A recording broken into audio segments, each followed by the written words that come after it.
Spoštovane gospe, dragi gospodje, lepo pozdravljeni. Ja, danes gostimo doktorico Andrejo Valič-Zver, ki je direktorica Študijskega centra za narodno spravo, sicer pa profesorica zgodovine in angleškega jezika. Magistrirala je v novejši zgodovini in naredila doktorat o osamosvojitvi z naslovom Vloga demosa in demokratizacija. Marsikaj zanimivega, marsikaj izziv za današnje čase.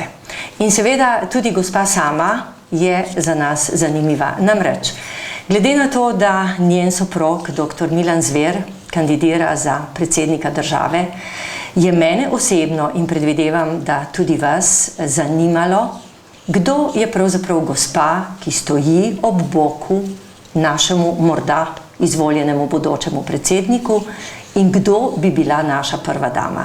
Na vse zadnje ni vseeno, kdo nas zastopa, tako doma kot v tujini, kdo je pravzaprav tisti, ki nas bo zbliževal ali razdvajal.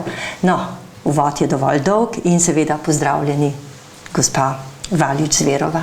Pozdravljeni in hvala lepa za vabilo in za ta prijazen sprejem. Poglejte, saj ne vem, kje bi začela. Pravzaprav me najbolj zanimajo dejansko te vaše zgodovinske povezave pravzaprav z osamosvojitvijo. Ampak najbrž ne moreva mimo pravzaprav otroštva, ki vas je pravzaprav na nek način ravno tudi na tej poti zaznamovalo. Zanimive so vaše zgodbe, saj gledalke in gledalci tako ali tako vedo, da nikoli ne pridem v prazno na tako oddajo, da se z gostom prej srečam, da poizvem pravzaprav, kaj se je dogajalo. In ko ste mi pripovedovali že o vašem dedku, je pravzaprav padla na dan neka zgodba, ki bi jo lahko povezali kot dokaj aktualno. Zgodba pravzaprav nekih dobrih ljudi, ki so vendarle se zapletli v neke zgodbe časa, na katere niso imeli vpliva. No, prav gotovo me moje otroštvo in pa moja družina določata tudi v smislu mojega javnega delovanja. In res je, jaz zelo rada povem, da sem na pol Gorenjka in na pol Primorka, torej del moje družine po očetovi strani ima globoke primorske korenine. In kot ste že omenili, moj dedek oziroma nono, ki ga jaz osebno nikoli nisem spoznala, pa bi ga iskreno rada, je bil mladi intelektualec, sicer doma iz preproste kmečke družine z 8 otroci iz Kril v Vipavski dolini, prav tako nona, njegova žena, ki je izhajala iz iste vasi, torej razmere v tistem času pred Prvo svetovno vojno in pa po Prvi svetovni vojni v tistem prostoru, ki je bil vendarle nekje v bližini Soške fronte, so ljudje zelo, zelo trpeli.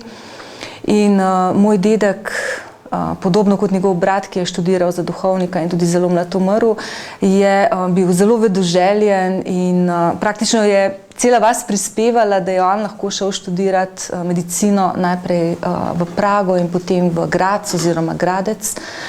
Ampak ker je bil svobodomiselen, mlad Slovenec, ki je povedal svoje mnenje, jasno, da ob nastopu fašizma leta 1922, ko so Italijani zasedli Primorsko, na tej Primorski, ki jo je tako ljubil, zanj ni bilo prostora.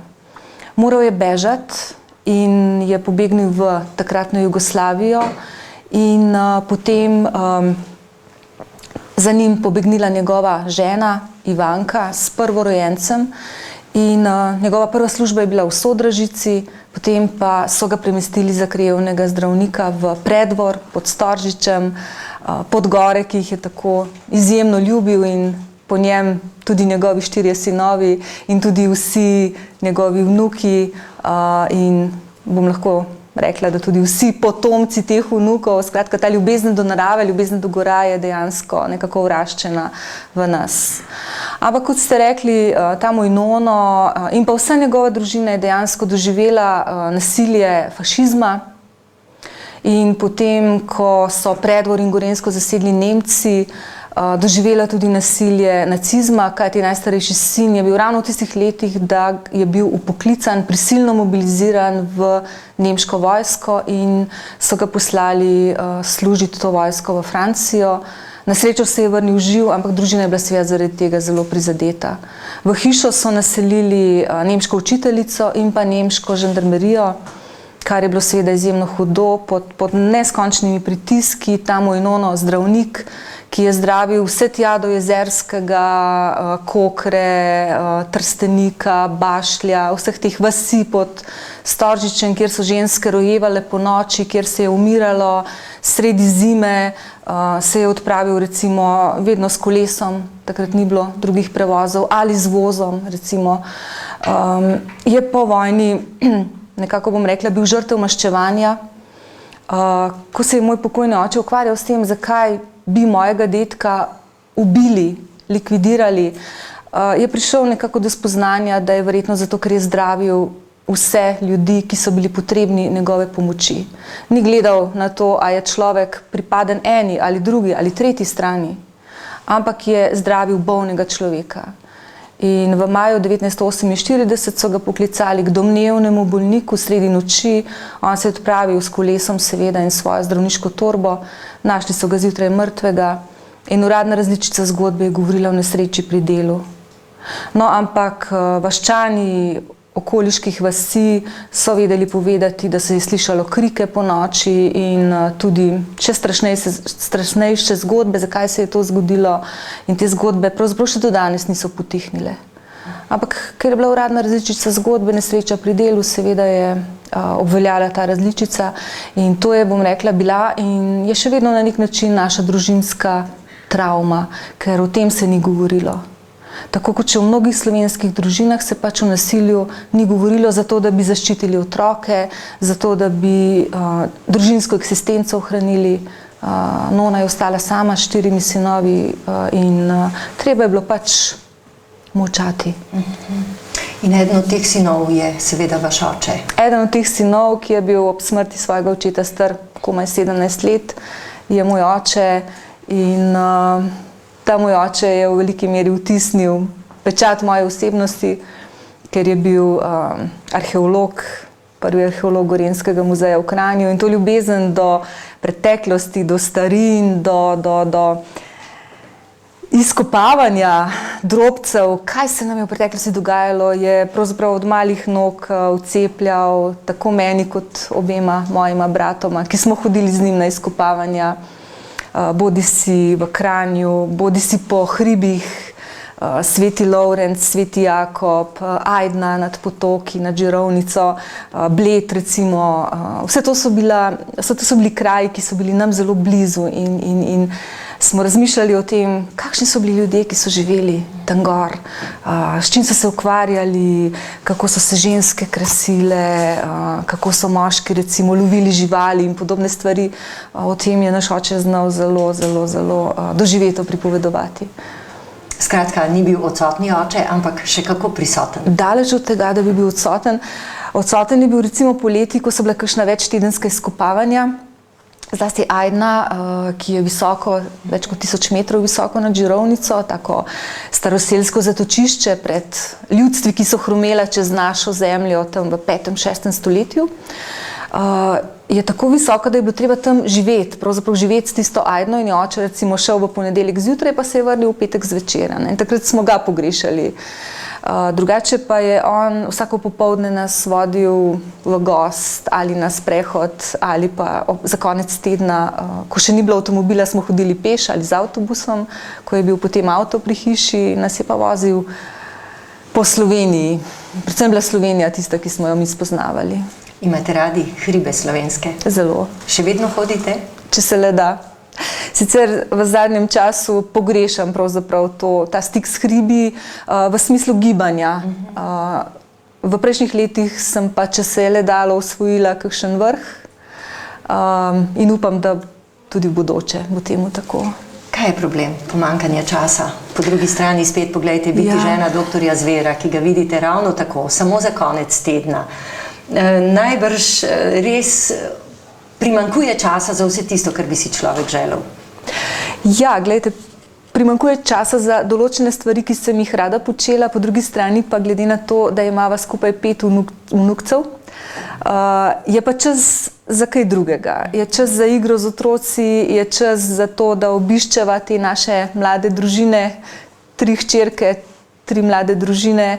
In recimo moram priznati, da jaz tudi precej in zelo rada pravzaprav pomagam, če je treba koga kam peljati. Recimo ravno danes zjutraj sem oba vnukca peljala v 2 različna vrtca. Zelo rada jih popazim, gremo na štadion, gremo se igrati. Tako da je čas za druge stvari. Pač vse v svojem času. Tako.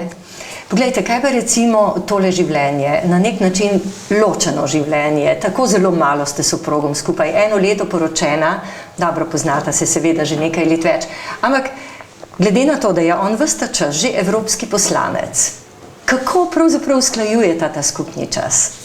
To je dobro vprašanje. Morava biti zelo, bom rekla, organizacijsko dobra. In to je ena stvar, ki je recimo ena mojih dobrih lastnosti. Jaz vedno načrtujem naprej, planiram in tudi Milan je tak, da razmišlja za naprej. In tako midva zdaj, recimo, ko je potrebno ta urnik zelo usklajevati, kar dobro voziva. Sicer pa gre on v ponedeljek zjutraj v Bruselj ali v Strasbourg. Jasno, da hvala Bogu za mobilne telefone, da si lahko pošljeva kakšen SMS, kakšen mail, recimo, se slišiva po telefonu, po Skypu. To so vse ti, bom rekla, moderne komunikacijske kanali, ki jih zdaj zelo uporabljava.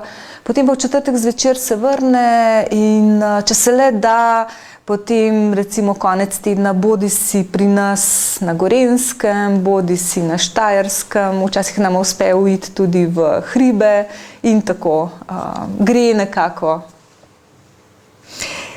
Nekje sem si zapisala, pa prav zdaj le iščem, namreč to, vaša mati je doma iz Šenčurja, oče je tako rekoč Primorec.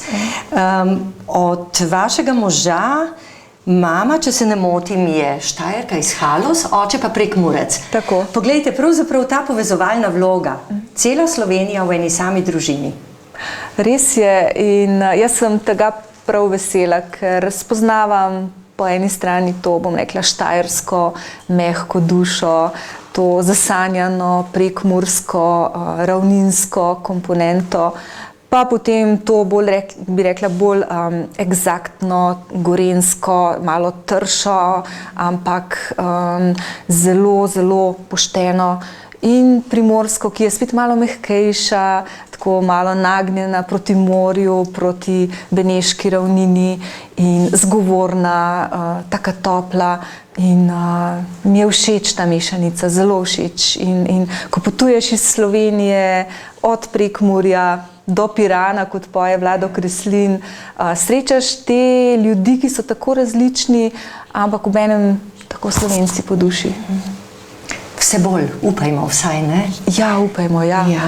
Namreč tudi to je problem, pravzaprav slovenstvo. Poglejte, pa se dotakniva kar tega problema, namreč domoljubje v šoli. Profesorica zgodovine ste bili, napisali ste tudi nekaj učbenikov in recimo tole je ravno človekove pravice in totalitarni režimi pri pouku zgodovine, potem mogoče, če še omenim tole, osamosvojitev Slovenije, ki je ravno tako priročnik za učitelje osnovnih in srednjih šol.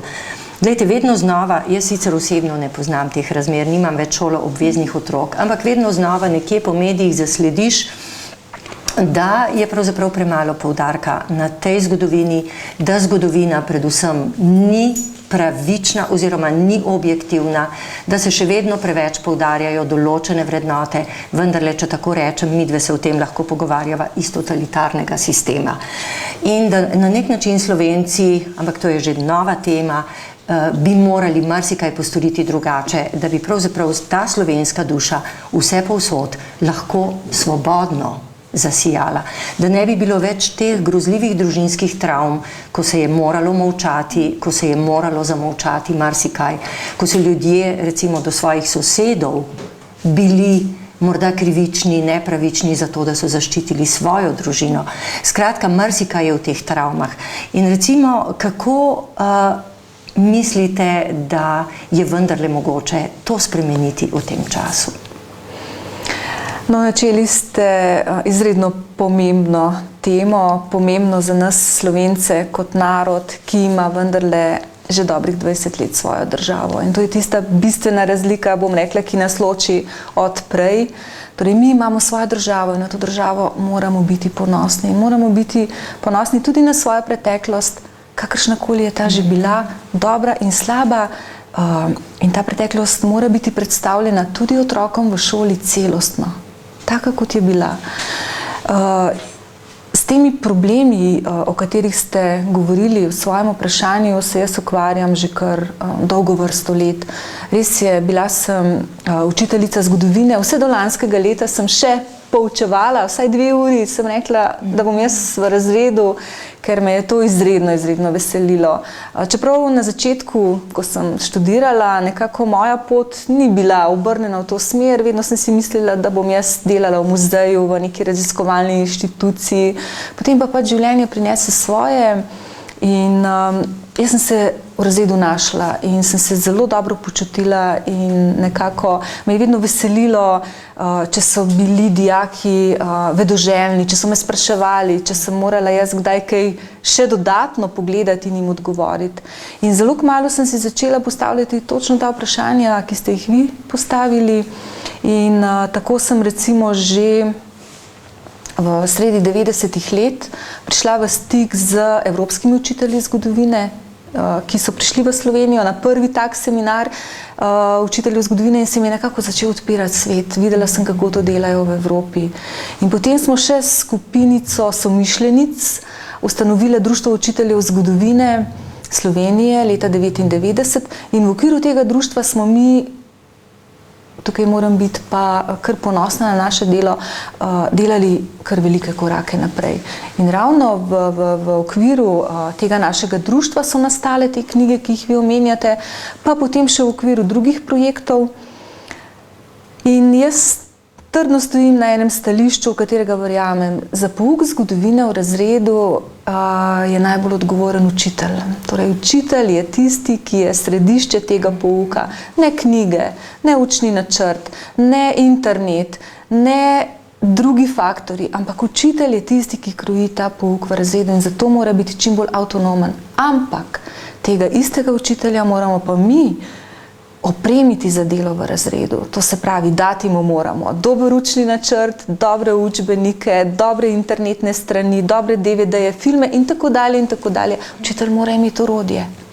Seveda. Ne mora ostati sam na tej fronti, če tako rečem. In hvala Bogu, v vseh teh letih, kar Društvo učiteljev zgodovine Slovenije deluje, jaz sem bila njegova predsednica v letih 2004-2008, smo izobrazili celo vrsto učiteljev, smo jih vabili na seminarje, na različne konference, ekskurzije, pogovore in tako naprej.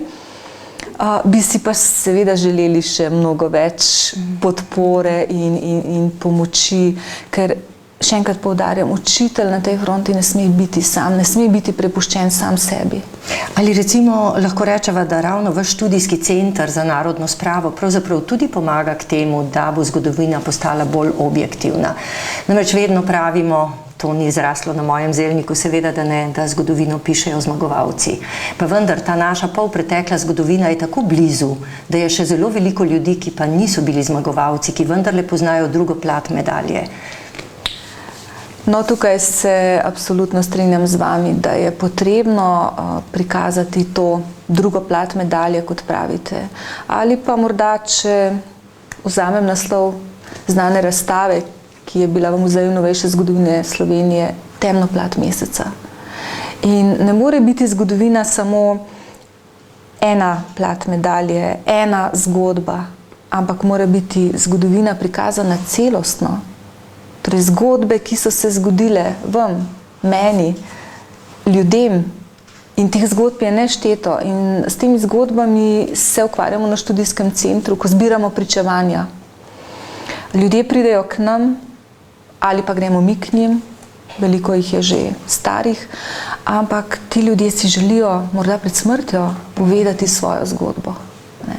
In mislim, da je prav sočutje morda včasih tisto največ, kar lahko tem ljudem damo. Te zgodbe so potem zapisane in morda, jaz upam, da bo nekoč prišel ali pa prišlo več mladih raziskovalcev, študentov, ki bodo iz teh zgodb potem pisali zgodovino. Ker največja napaka, ki se pojavlja tudi pogosto v slovenskem prostoru, je ta, da je zgodovina zapisana enkrat za vselej. To je potem dogma, to ni znanost. Znanost je tista, ki je zavezana resnici, išče resnico. Poudarek na išče. Torej, znanost je pot, to ni pika, to ni zapik. In nekdo, ki je znanstvenik, mora pravzaprav vse življenje tisto svojo zgodbo, ki jo piše, ali zgodbe, ki jih piše, dopolnjevati. In to mi počnemo. In počnemo tudi seveda v šolah, ker se zavedamo, da je to izjemno pomembno. Smo pripravili 2 projekta zaenkrat. En projekt je Moja zgodba, drugi projekt je Totalitarni režimi. No, v tej moji zgodbi pravzaprav nekako prenašamo mojo osebno izkušnjo iz pouka zgodovine v razred. Namreč jaz sem vedno pač po učnem načrtu prosila na začetku šolskega leta, da dijake prinesejo svoje osebne družinske zgodbe.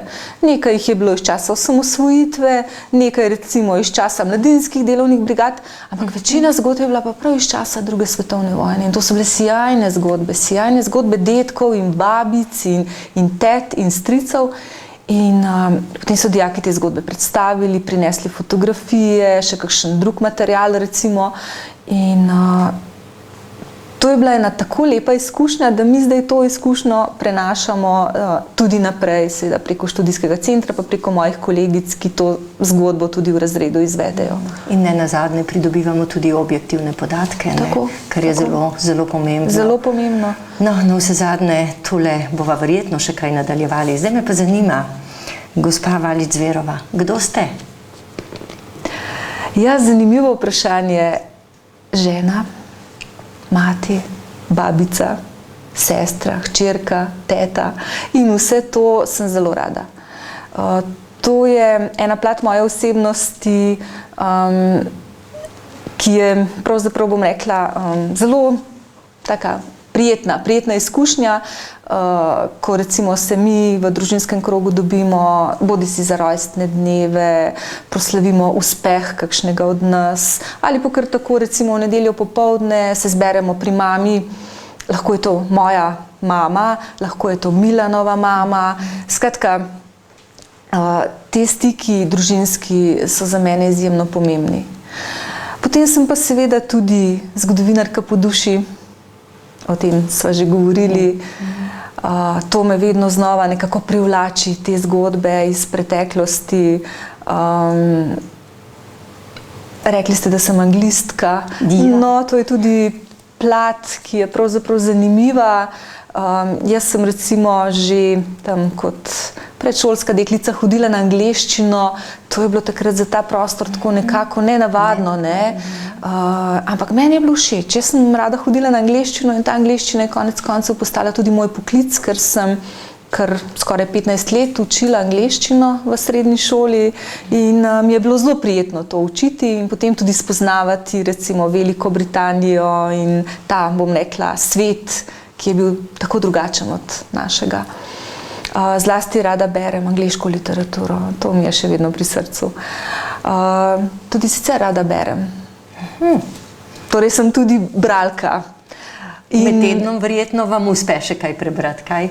Jaz zelo rada zaspim ob knjigi, recimo rada berem pa zlasti na počitnicah, takrat gre pa z mano vedno nekaj knjig. Zelo rada tudi gledam filme in poslušam glasbo.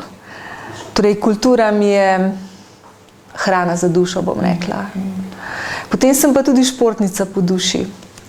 Ko sem bila v osnovni šoli in pa potem v srednji šoli, tja do odhoda na fakulteto, sem aktivno trenirala košarko in še vedno najraje pogledam košarkarske tekme, navijam. Sicer pa zelo rada se ukvarjam s športom na splošno. Trenutno recimo že nekaj let mi je najljubše smučanje, nekaj let sem tudi aktivno tekla, hodila na jogging, na aerobiko, zdaj zato žal ni dovolj časa, ampak upam, da bom še kdaj. In tudi sicer spremljam športne dogodke. Ja, ampak najbrž ne čisto tako pasivno. Ja, včasih tudi malo tako, bom rekla. Da mislim, da verjetno reagirate. Ja, malo reagiram, tako reagiram. Včasih, recimo, zelo rada spremljam smučarske skoke in tudi nekako si želim videti vse te velike skakalnice. Recimo, ko sem bila na Norveškem, od koder je moj magisterij, ko sem si želela spoznati to čudovito deželo, sem šla lepo z vlakom iz Osla v Lillehammer, kjer so bile olimpijske igre leta 1992, če spomnite, ne? Prvič Slovenija kot samostojna suverena država na zimskih olimpijskih igrah. In sem šla tudi peš na skakalnico in sem stala tam pod tisto čudovito skakalnico in si predstavljala, kako je bilo to po zimi. In mi je bilo zelo, zelo, zelo lep izlet. Na nek način bi lahko rekla, da ste pravzaprav dokaj vsestranski, namreč šport, narava, literatura, kultura, vse skupaj. Kje pa se najbolj najdete? Bom rekla tako, odvisno od trenutka, odvisno od dneva, od mojega razpoloženja. Včasih, ko imam ogromno dela, si nekako želim, da bi bila v naravi in si jo potem kar narišem pred oči, tiste smreke in tiste gore in mi je takoj lažje. Včasih, ko recimo si zaželim branja in takrat se vržem na kakšno dobro knjigo. Dolgo časa že nisem bila v kinu, ampak hvala Bogu imam pač na televiziji zdaj možnost pogledati kakšen dober film. Tako da zelo, zelo različno, tako bom rekla, te moje potrebe niso tako enoznačne. Poglejte, če se malo vrneva ravno na vaš magisterij, tule ga imava. Nacionalno oblikovanje Norvežanov in odmev na Slovenskem. Pravzaprav o Norvežanih v Sloveniji ne vemo veliko. Kaj je pravzaprav tisto, kar je pri njih pomembno in kaj je tisto, kar je odmevalo v Sloveniji? Res je, s tem magisterijem na pobudo profesorja dr. Petra Vodopivca, ki je bil moj mentor, sem orala ledino v slovenskem prostoru, ki nima veliko takšnih raziskav, kot je tale, raziskav, ki bi primerjale Slovence z drugimi narodi.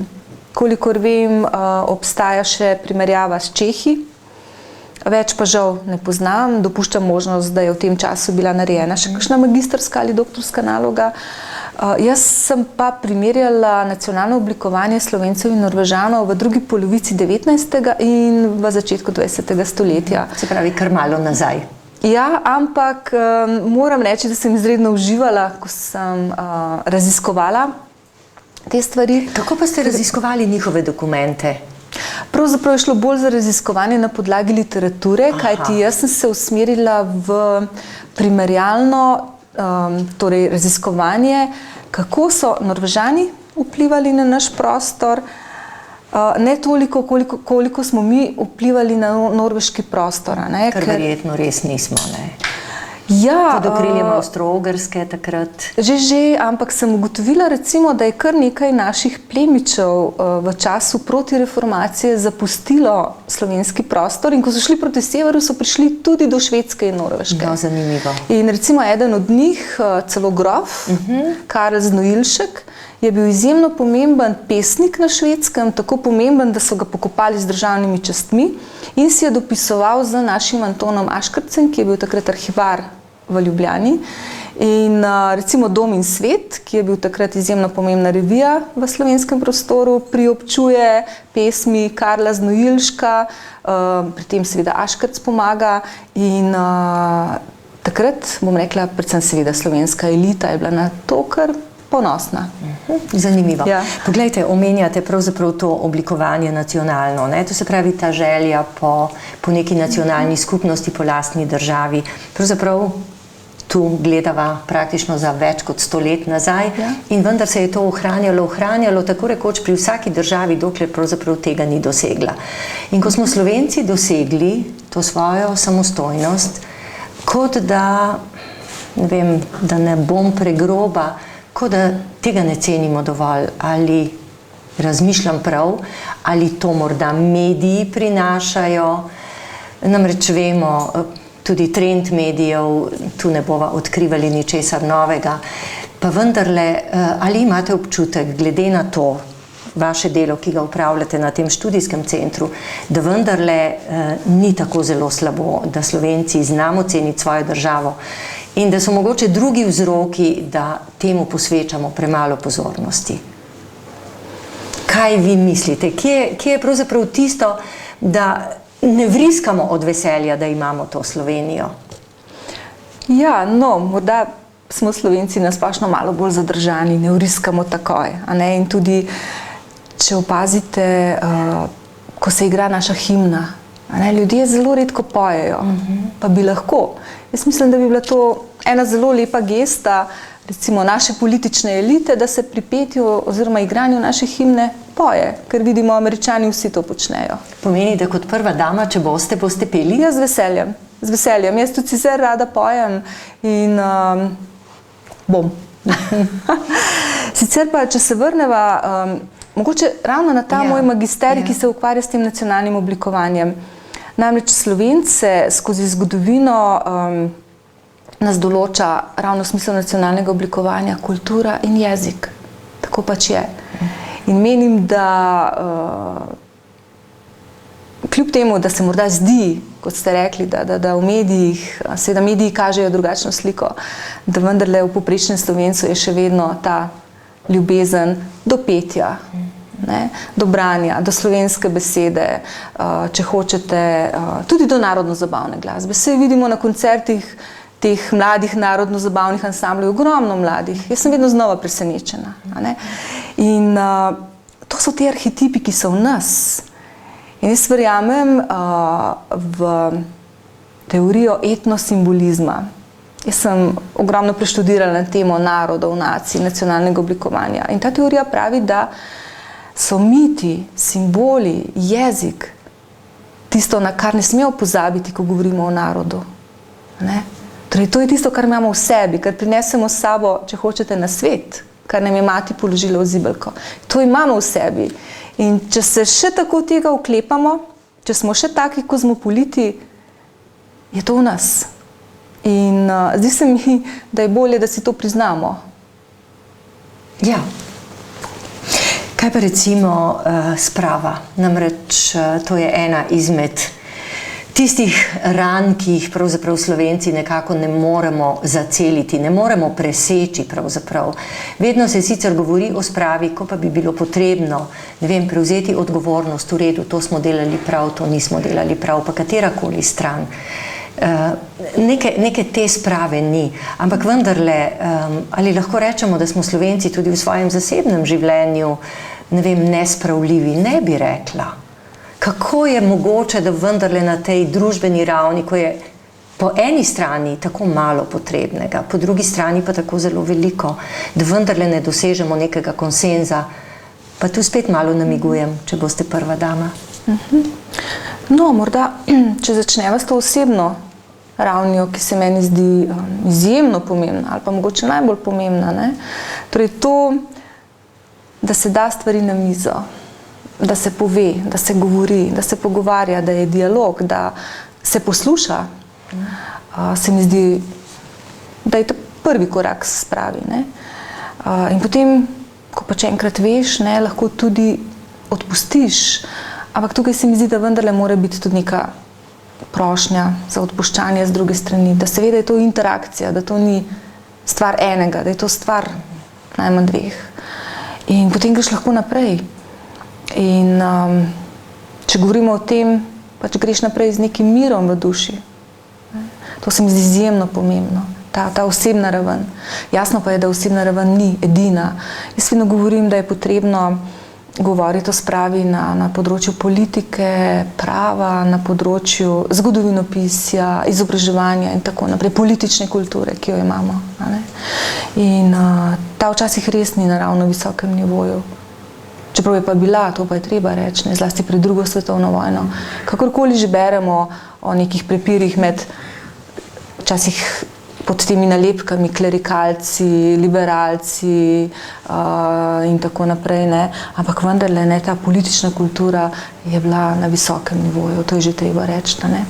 Potem pa je prišla ta nesrečna druga svetovna vojna, ki je Slovencem res prinesla eno hudo tragedijo in spet imamo tukaj več ravni dogajanja, ne, od zasedbe slovenskega ozemlja in raztrganja med različne okupatorje. To jaz vedno znova poudarjam, ni bilo povsod enako. Na Primorskem je bilo drugače kot na Gorenjskem, bilo drugače kot v Ljubljanski pokrajini. Mi pa zelo radi to zmečemo v en koš in poenostavljamo tako, da je že kar hudo. In potem seveda revolucija, kontrarevolucija in tako dalje. Skratka, teh nivojev dogajanja je bilo ogromno. In če ljudje to poenostavijo in naredijo iz tega en klicaj ali pa en vprašaj, to ni dovolj. In jaz dostikrat v smislu sprave rada predstavim, bom rekla, kar švicarski model.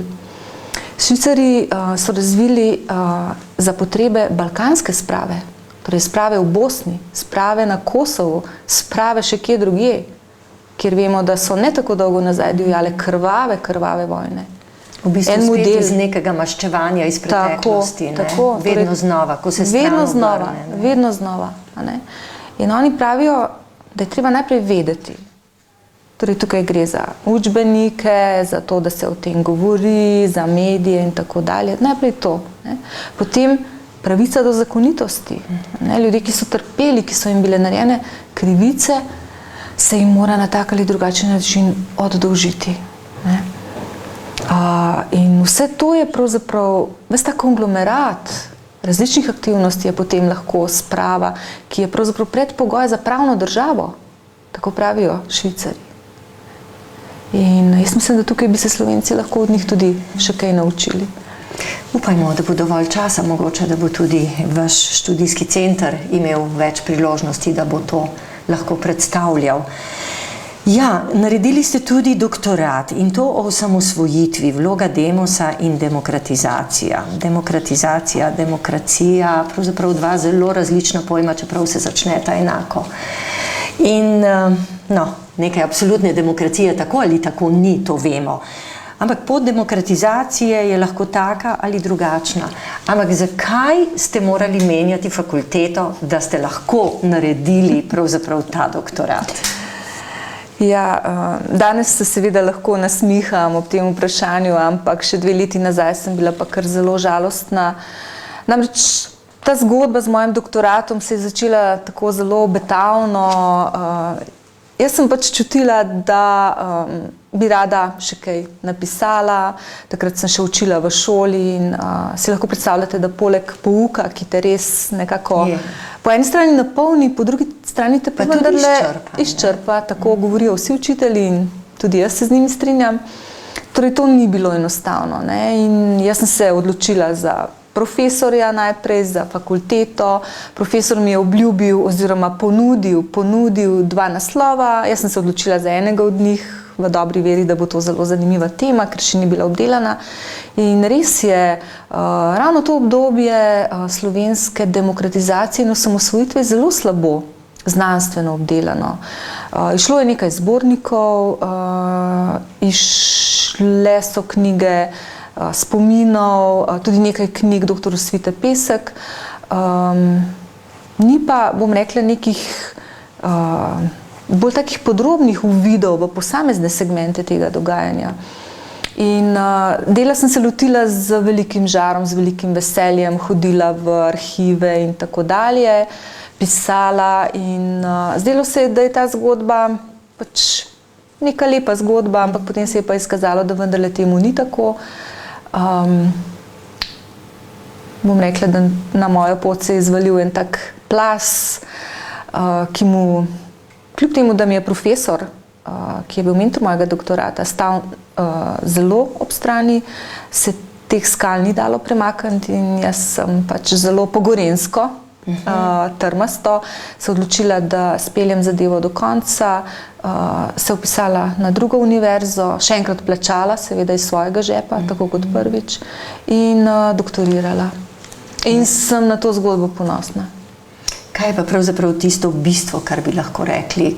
Kaj je nekaj, kar ste odkrili, recimo znanstvena resnica, že prej ste omenili, znanstvenik mora biti pravzaprav zavezan resnici. Kaj je tisto, kar se vam zdi najpomembnejše? Seveda ne moreva na dolgo in široko govoriti. Na kratko, ne? Na kratko. Kaj je, ali pa morda, kaj je bilo tisto, zaradi česar so take skale letele? Jaz sem svoj doktorat že od vsega začetka zastavila interdisciplinarno. Želela sem nekako združiti spoznanja dveh ved, in sicer na eni strani politologija, na drugi strani pa zgodovinopisja.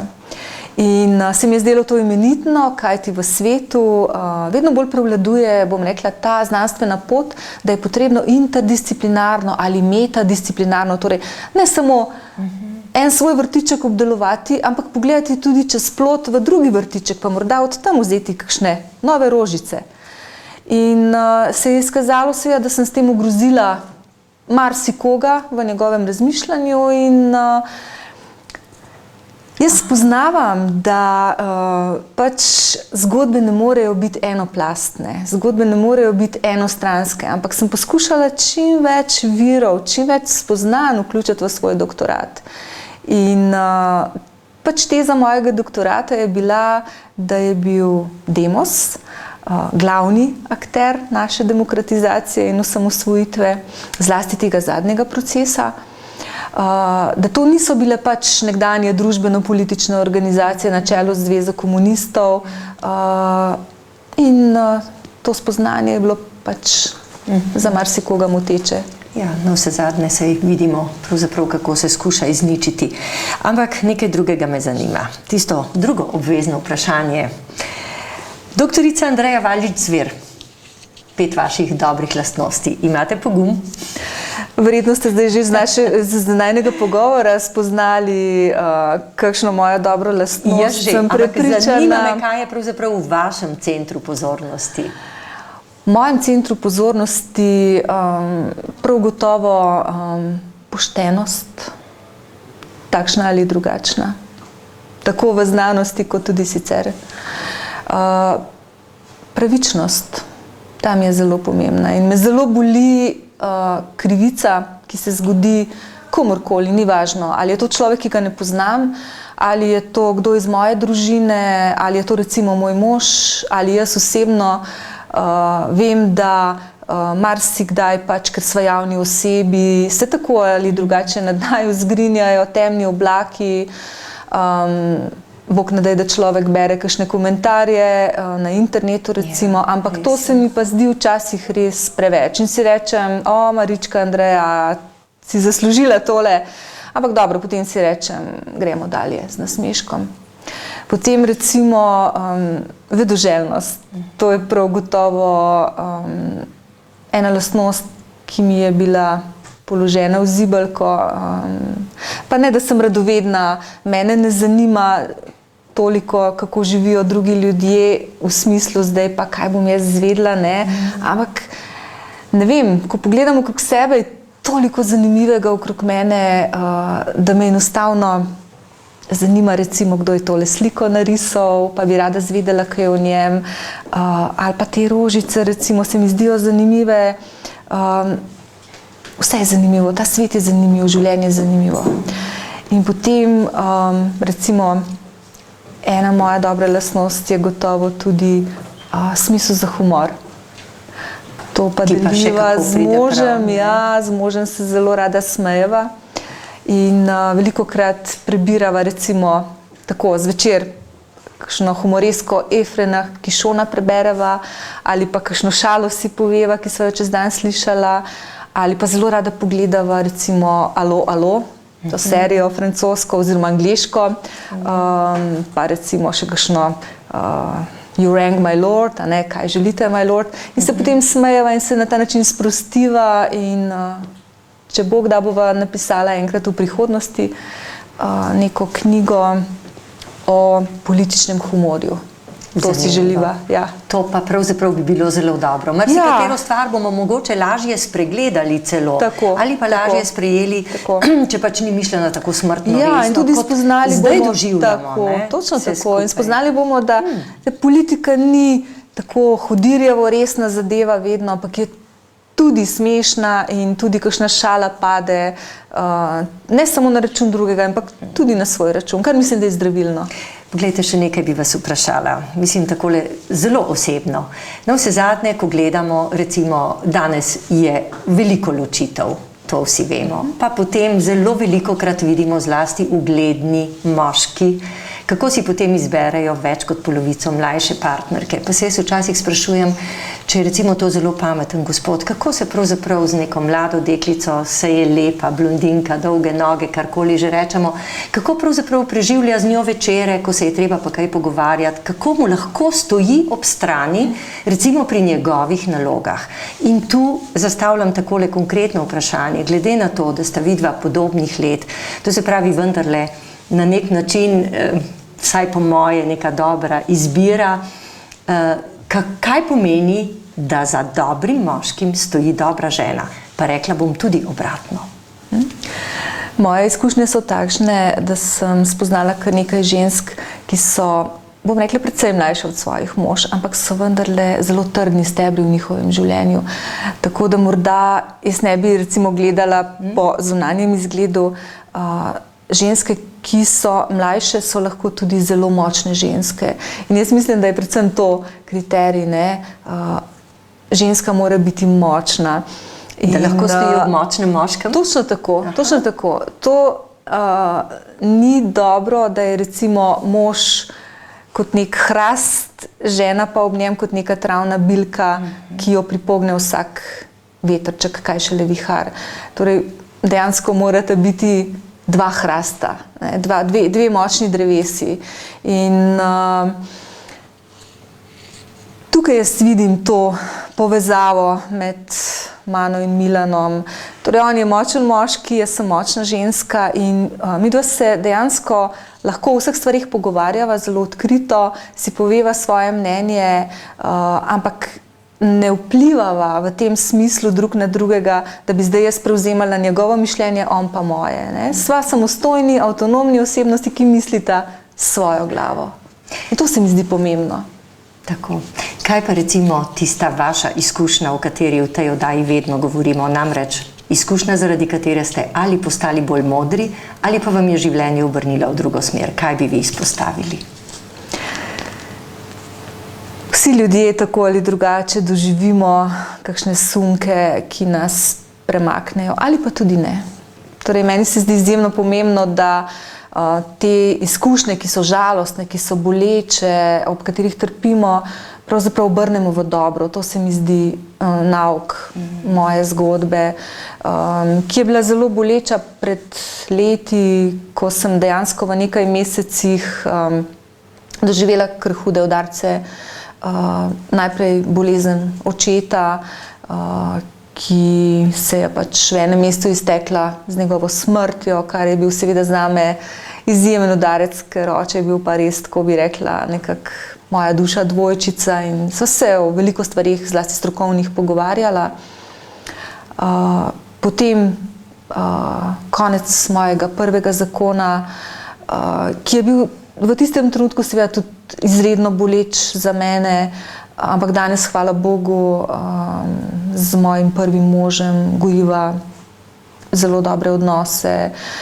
Mi recimo praznujemo rojstne dneve naših vnukcev skupaj, se slišimo, se vidimo, tako da pravzaprav sem vesela, da se medsebojno spoštujeva, da sva si odpustila karkoli je že bilo in da greva lahko naprej vsak s svojim življenjem. In še tretja stvar, ki se je zgodila v tistih mesecih, prvih mesecih leta 2003, odkrili so mojo bolezen, to je pomanjkljivo delovanje ščitnice, ki prizadene ogromno žensk in tudi moških, ki sicer ni bolezen, s katero ne bi mogel živeti. Pač vzameš zjutraj tabletke in je to. Ampak vendarle, dokler tega niso odkrili, sem bila jaz skoraj na pol mrtva, utrujena, brezvoljna. In nisem vedela, kaj je narobe. In morda lahko izkoristim to priliko, pa svetujem ljudem, ki se počutijo tako, kot sem se jaz takrat, ko bi najraje kar zaprla oči in spala, da grejo na pregled krvi in to je to. In potem se da pomagati. Škoda, da človek trpi. Škoda, da človek trpi. Ja, res.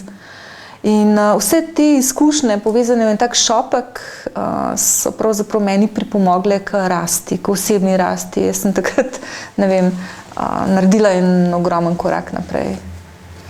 Mogoče še eno vprašanje, seveda to se dotika vaše hčere. Zelo mladi ste imeli hčerko. Kaj bi pravzaprav rekli danes? Je pametno imeti tako zelo mlad otroke? Ali je vendarle bolje malo počakati? Ali pač pade, kakor pade, neka življenjska usoda, ki se izteče tako, kot je prav? Ja, za mene je moja hči od vsega začetka pravi blagoslov. Res je, jaz sem imela mojo hči takoj po maturi. In pravzaprav vse do zadnjega skrivala mojo nosečnost, ker ravno zaradi tega mojega občutka odgovornosti nekako do družine, do vseh, ki so me obdajali, da ne bi koga obremenjevala s tem. No, potem se je to zgodilo, hčerka se je rodila prekmalu in potem seveda se je začela skrb vse te družine in vse okolice za to malo punčko, ki je bila najprej mesec dni v inkubatorju, potem mesec dni v posteljici. Potem sem jo dobila domov in takoj šla na fakulteto pogledati urnike mojih predavanj. Hočem reči, da sem začela takoj študirati in v tem času, ko recimo mene ni bilo doma kakšno urico ali dve, so to deklico popazili moj takratni partner, še partner, potem mož ali pa družina. Vsi smo jo nekako tako, bi rekla, vzeli za svojo in jo imeli dejansko za našo Nino, našo punčko, ki nas je vse spravljala v dobro voljo. In midve sva pravzaprav ogromno stvari doživeli skupaj, potovali skupaj, še danes se vsaj enkrat na dan slišiva, kot sem že prej rekla, njena dva otročka, Jakoba in Ano, zelo rada popazim, če je potrebno. Vesela sem pa tudi Milanovih hčerk, kadarkoli se vidimo, kadarkoli pridejo, tako da na nek način je pravzaprav Milan bil s svojimi otroci in svojo družino tudi blagoslov za nas. No, lepo. In zdaj še tole zadnje vprašanje, mogoče, če ostajava kljub vsemu malo v politiki. Predvolilna borba za predsednika države je tako rekoč tik pred zdajci, tik pred vrati. Pa bi vas kar izzvala, kakšna boste, če boste, kot prva dama Slovenije? Vas bo to kaj spremenilo? Mislim, da ne. Mislim, da bom ostala Andreja, Milanova žena, Ninina mamica, babica in predvsem to bi rada ohranila. Torej to, kar imam, kar nosim s sabo v duši, kar sem v vseh teh letih svojega življenja nabrala, to, kar je moja prtljaga, in taka bi rada ostala. Torej, ne bi se prav nič spreminjala. Jaz sem v svojem poklicnem delovanju ogromno bila v stiku z mojimi partnerji iz tujine, recimo, mogoče nisva to omenili, ampak vendarle sodelujem v Evropski platformi spomina in vesti, v tem izvršnem odboru, mi se nenehno dogovarjamo, ogromno dogodkov imamo v Evropskem parlamentu, v Evropski komisiji, torej jaz sem navajena teh mednarodnih stikov in mi to ni v breme. In morda še to, ko sva se z Milanom spoznala, je bilo pravzaprav njega bolj strah kot mene, kako se bom jaz obnesla v javnosti. Ampak glejte, sej moj poklic v šoli je bil nenehno nastopanje v javnosti. Jaz sem morala vsako uro stopiti pred 30 mladih obrazov, pred 30 parov zvedavih očk in začeti s poukom. In vedno je bilo treba povedati kaj zanimivega, vedno se je bilo treba zmisliti kaj novega, tako da pač javno nastopanje je del moje osebnosti. Ja, kaj pa recimo, mogoče še čisto na kratko, totalitarizmi nasploh, ali bomo kdaj prešli te teme, ali bo to pravzaprav ostajalo globoka rana pri nas? Jaz verjamem v Slovenke in Slovence in verjamem v to, da, kot je rekel pesnik Prešeren, vremena krancem bodo se zjasnila. Gospa, želim vam vse dobro, prav tako tudi vašemu soprogu, vaši družini, in če boste prva dama Slovenije, seveda bom zelo vesela, da ste pravzaprav zgodovinarka in da vsaj moj prvi vtis, pa upam, da ni zadnji, da gledate objektivno na stvari, da imate dovolj široko srce, da boste znali sprejeti to in drugo stran in da bomo končno sopet začeli delovati združeno. Hvala lepa tudi vam za zelo prijeten pogovor in za te lepe misli. Vse dobro. Nasvidenje.